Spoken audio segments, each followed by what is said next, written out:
Well, Ghana, like many other countries, have been at the receiving end of the global economic crisis. Questions have been raised about what has to be done to ensure that we're able to create the needed shocks, absorbers for our economy so as not to be victims of a global situation. Industrialization has been the reference point as the only solution to strengthening our economy and ensuring that we're able to grow sustainably. But what exactly has been done to ensure that we fulfill the expectations of an efficient industrialization drive as a country?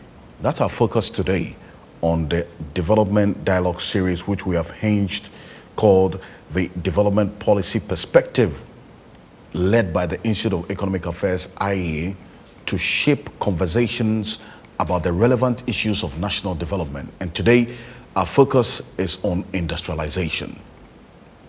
My guest is Professor Alexander Bilson Darku, who is a visiting scholar, editor of the Ghana Policy Journal, joining us to talk about industrialization.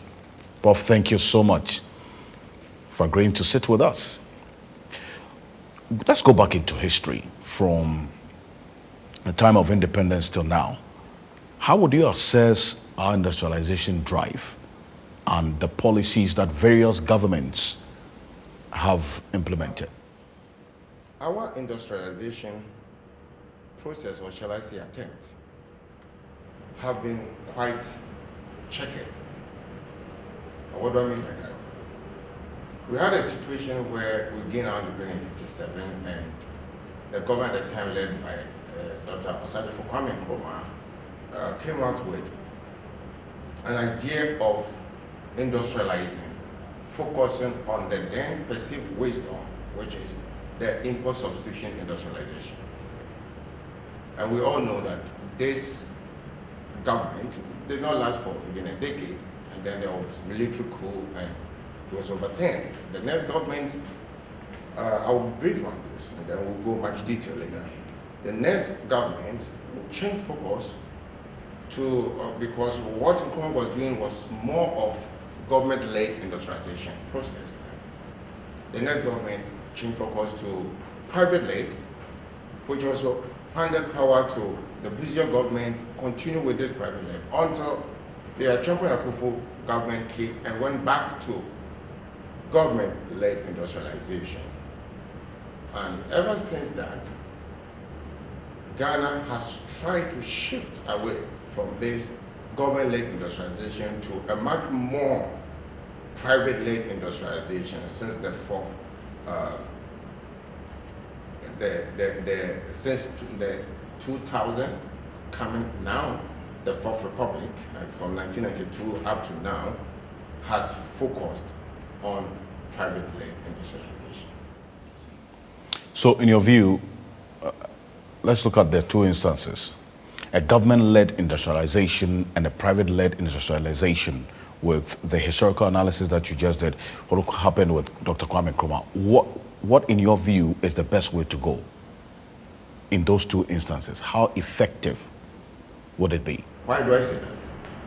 There's no nation on earth that, except the Industrial Revolution in the Western Europe, following that, most nations that have tried to industrialize, there's none that never took this government-led industrialization. And I will explain to you. The Industrial Revolution occurred spontaneously. Why? Because and it started from the United Kingdom, as you are aware. The economic system was well functioning, and agriculture experienced significant productivity improvement. And because of that, and also coupled with increase in population at the time, and agriculture couldn't absorb this increased population, other sectors in the economy, led by private people, not government, responded to the surplus labor in agriculture by demanding more labor, and for that matter, producing machines and mechanization for agriculture, which led to agriculture mechanization and the spread to other sectors, and then the Industrial Revolution occurred in Europe. You would recall, if you are aware of this, that it took almost a century before this revolution spread to other western and northern parts of Europe. It took almost a century for other rich nations to join the United Kingdom. So the spontaneity nature of the things that need to be in place for a successful industrialization to be private-led takes a long time. However, if you want to develop and we don't have time for this spontaneous occurrence of conditions for self-industrialization driven by the private sector, there's the need for government to fill in that gap. So if you look at it, even Russia was one of the first to use this government-led industrialization, and their industrialization became quite rapid. Even before the East Asia Tigers and other parts of the world took the government-led industrialization path, Russia had demonstrated that government coming in to fill in the gap for the lack of spontaneous occurrence of industrialization forces could also be another way of going for late industrializers.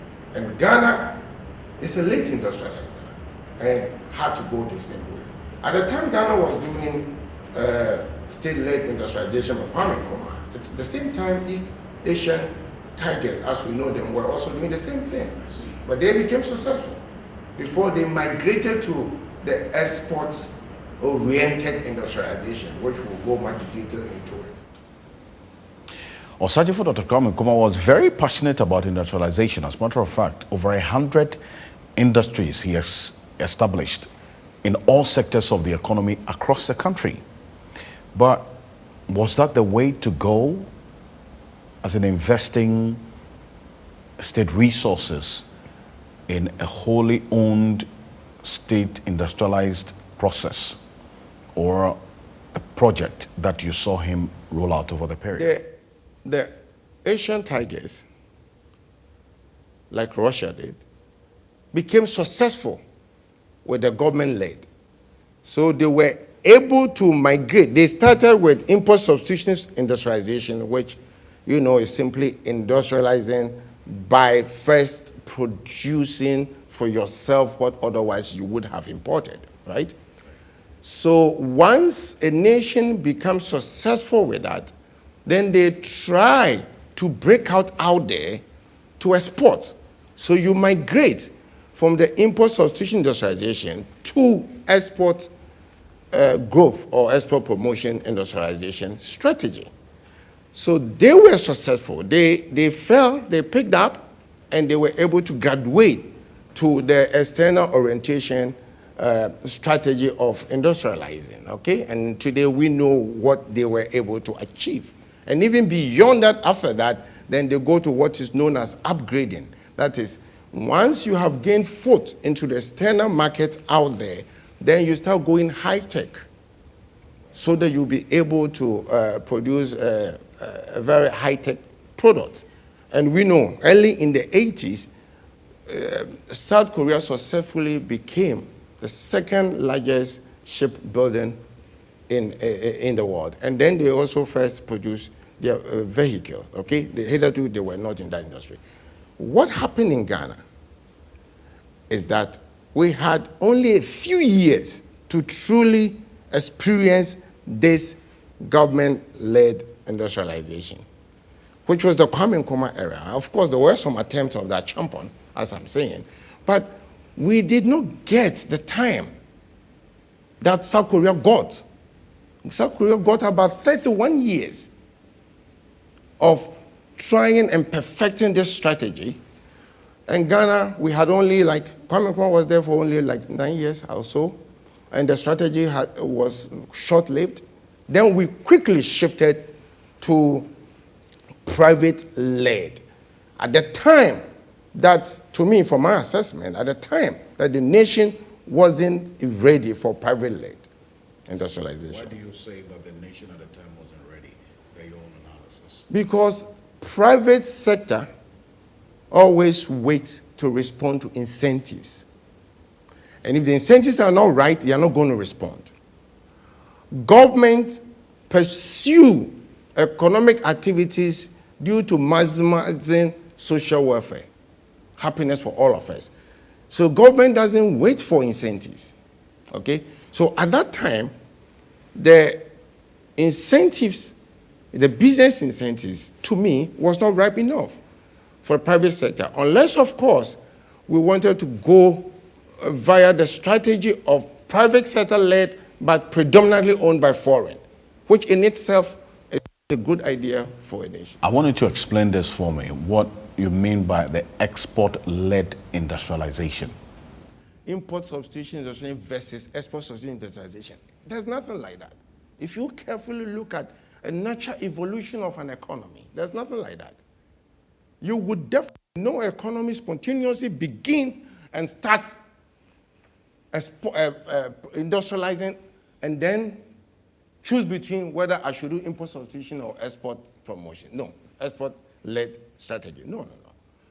Spontaneously, you will start producing for yourself and then later graduate into producing for outside.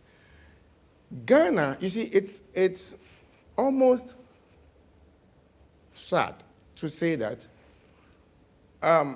we missed the ball for not perfecting the import substitution industrialization well. And I will tell you why. And that would throw light on some of the problems, the current problems we are facing now.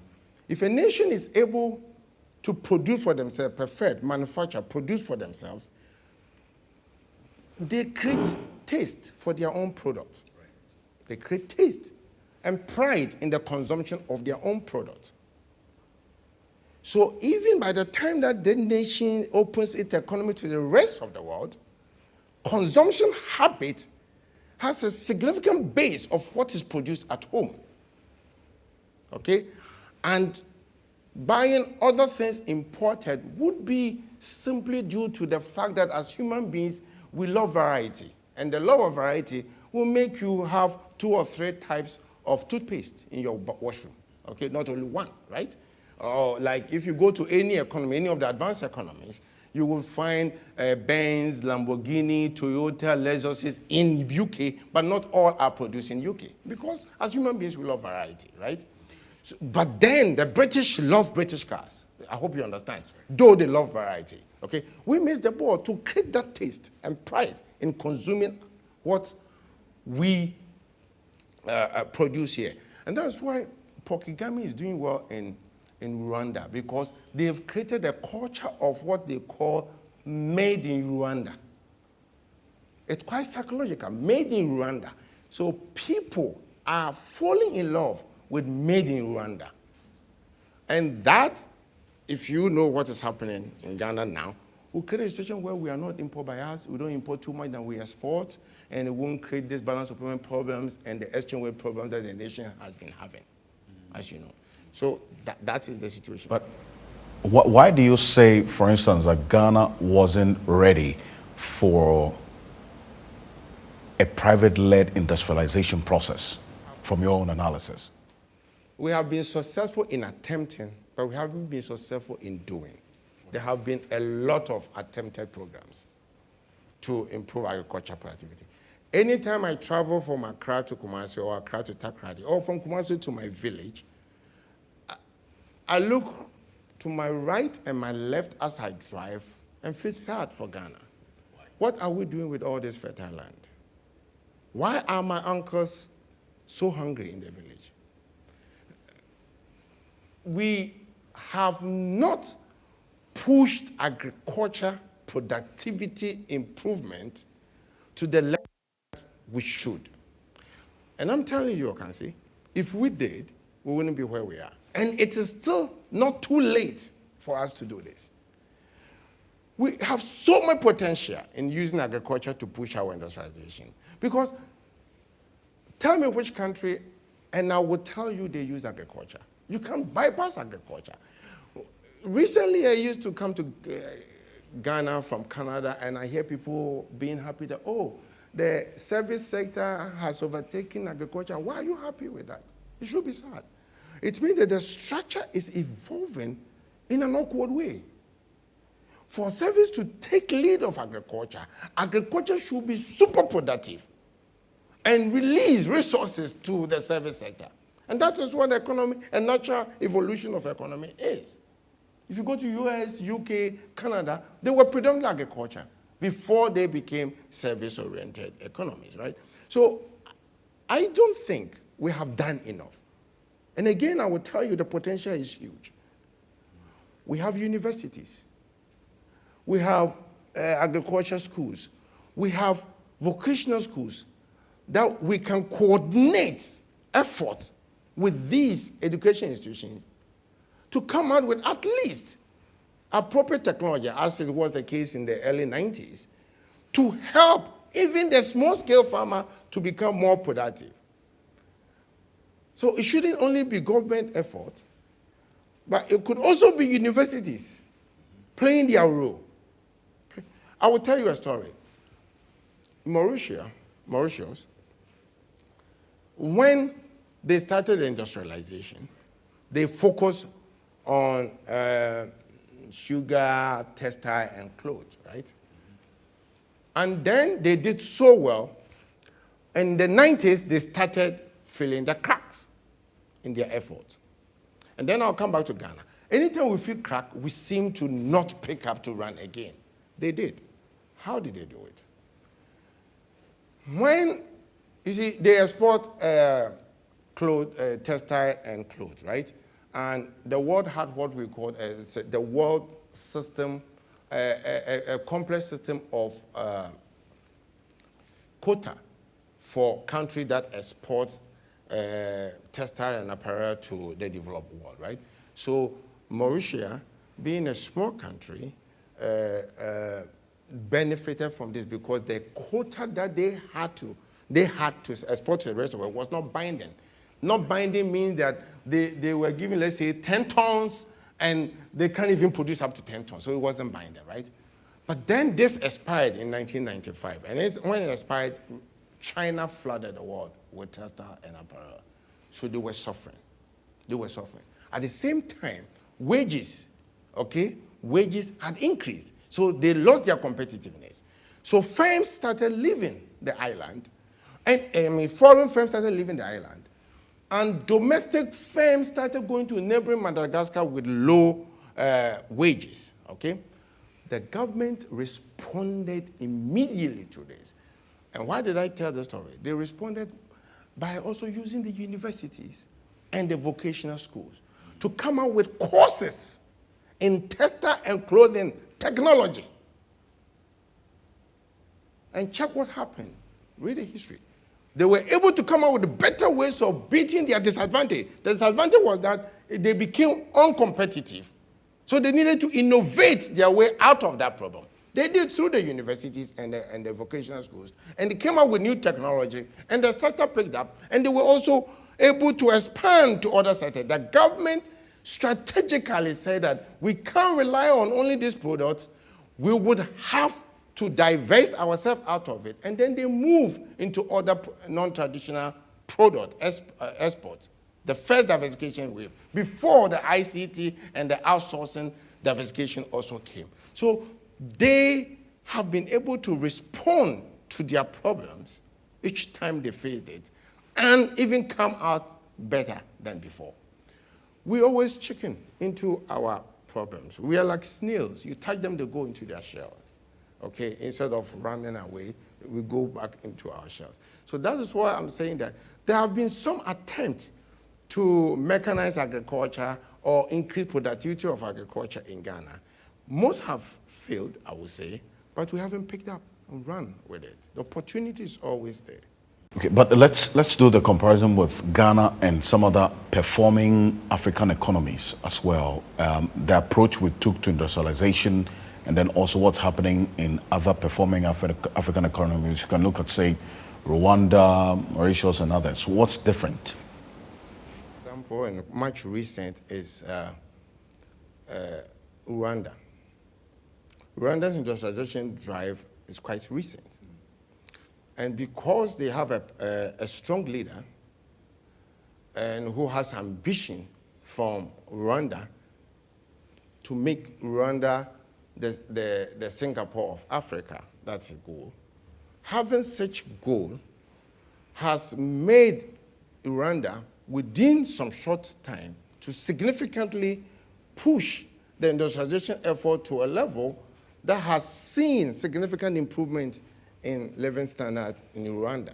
Okay, we can go to Mauritius, which is Africa's best performing economy due to what they did in the past. When they started industrialization, like we did, it's surprising to learn that the economy was based on only sugar and sugar products.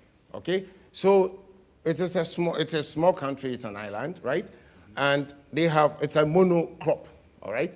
But they have been able to transform this small economy monocrop into becoming one of Africa's most advanced economy. Why? Because of the steps that they took with the government-led industrialization process and the length of time that they had to perfect it before they graduated into other forms of industrialization, other strategies of industrialization. I want you to explain this for me, what you mean by the export-led industrialization. Before I go there, I would backtrack a little before I go into the export-led. Look, if a nation is not industrialized, okay, if we are in the Stone Age and we are not industrialized, and we are thinking of perfecting the way we do our things going forward, it is natural that we would produce what we consume. It's natural. And everywhere that industrialization has occurred, the first attempt was to produce what they consume, okay?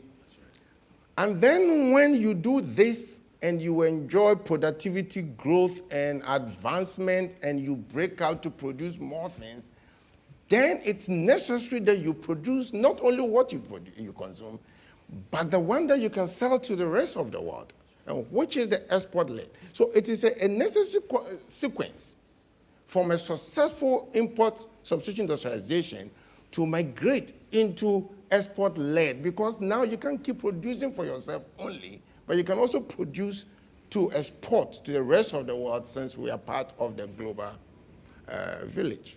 But where does all of this lie in the fourth industrial revolution that we are seeing now, which is predominantly technology-led, with all what you said? Tell me, in Ghana, we haven't, to this point, been able to buy into the ICT sector. That significantly, we haven't. So, if we don't take care, this opportunity, which other nations, Paul Kagame's Rwanda has done it, Ethiopia is doing it, and Mauritius has done it for some time. They have all migrated significantly into this ICT to join this fourth revolution. But we seem to be lacking behind. And just because we haven't even been able to take off significantly in creating all the necessary linkages in our industrialization strategy that would create a kind of inferno of increase in production for many other sectors at the same time, for us to migrate to the level where these ICT services will become a necessary sequence for us to join. Well, let's do an assessment of the recent governments and their attempt to industrialize. So, for instance, the Kufuor-led administration had an initiative of this presidential special initiative where government identified specific sectors and invested in to spur growth and industrialization. The Rawlings-led administration, we saw a lot more of diversification of the state-owned enterprises to private interests. We saw the Mahama and Atamil's administration pursue a lot more private partnerships, which this current government has continued, but then also introduced the 1D, 1F. What's your assessment of all of these? I think, for me, as I said earlier, the 1D, 1F could be decentralized and be part of a rural industrialization strategy, which is participatory. The moment you do that, it becomes more private than government. That's what I believe. Government will just create enabling. Government will just provide the business support services.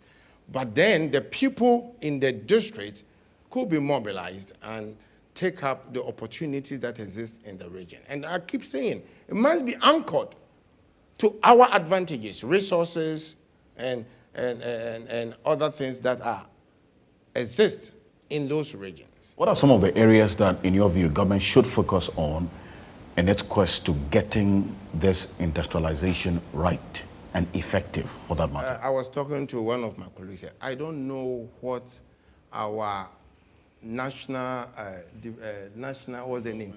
The National Development Planning Commission. I was even asking where it is. They showed me where it is. Very close to the president's place, right?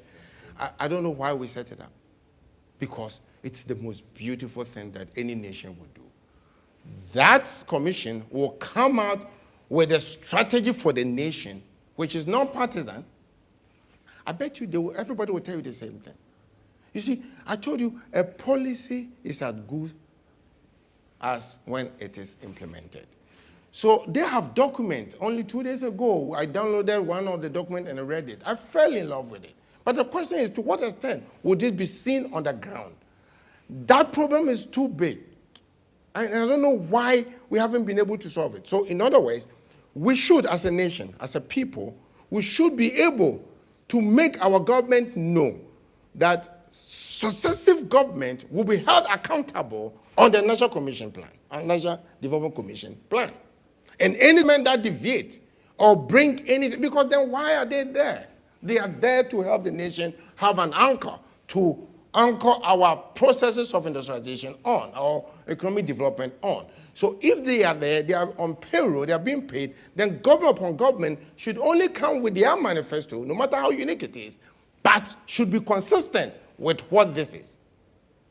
So government would only come to implement the plan, but not to bring their own plan. We the electorate we must wake up to that reality, that until we do that, we're not going to get the best from our governments. Put it in the Constitution, if you want. It should be in the Constitution. There must be something to bind the governments. Otherwise, we're just going to go around like this. We must be seen having it, and that's the end of it. It's a waste of our own money. It's a waste of our time. I don't understand why people don't understand this. It's really very simple. We have the commission. The commission comes out with a plan. Let's implement them. Let me be the party that implemented it well. Then the other party will never come. And I will keep implementing it well. The people must understand what the plan is and what this government is doing. You see, there is a disequilibrium. I'm an economist, and I will talk about equilibrium. There's a disequilibrium. It's knowing what we want and doing what will get us what we want. Okay? We don't do what to get what we want, but we know what we want. And that is not good. That is not good. Even for your own teenage son, you won't be happy if they behave that way. How much more a whole nation? Sad. So corruption, it stifles any investment or attempt to industrialize or develop. You can have all the good programs in place, but if it is difficult for somebody to walk through it and get them done, it won't be done. And we know the thorny path has corruption thorns. And if anybody wants to go through it to the end, they must be crooked themselves too. But I think once we are able to deal with this, and elsewhere, when industrialization became successful, the government dealt with corruption because they know how important it is, how thorny the issue is. South Korea did it, Singapore did it, Taiwan did it, China has been doing it. You tackle corruption so that the workings of the system would be very easy, and easy things can be done easily.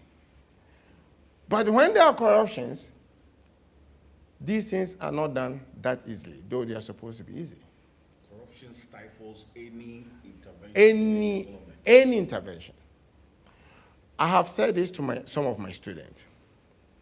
Two things in Ghana that can help us are, if we are able to reduce, I wouldn't say eliminate, corruption is a human essence, it's everywhere, okay? If we are able to reduce corruption to a barest minimum and change our attitude, the economy will improve within 3 years like what we have done in the past 20 years. That's how important these two things are: attitude to work and corruption. Thank you very much, Prof. Darku, for sitting with us on our development perspective led by the Institute of Economic Affairs. So, very interesting thoughts shared by Professor Alexander Bilson Darku, visiting scholar, editor, Ghana Policy Journal, the Development Policy Perspective Conversations led by the Institute of Economic Affairs, IEA, in a quest to contribute to the development of this country. My name is Alfred Okansi.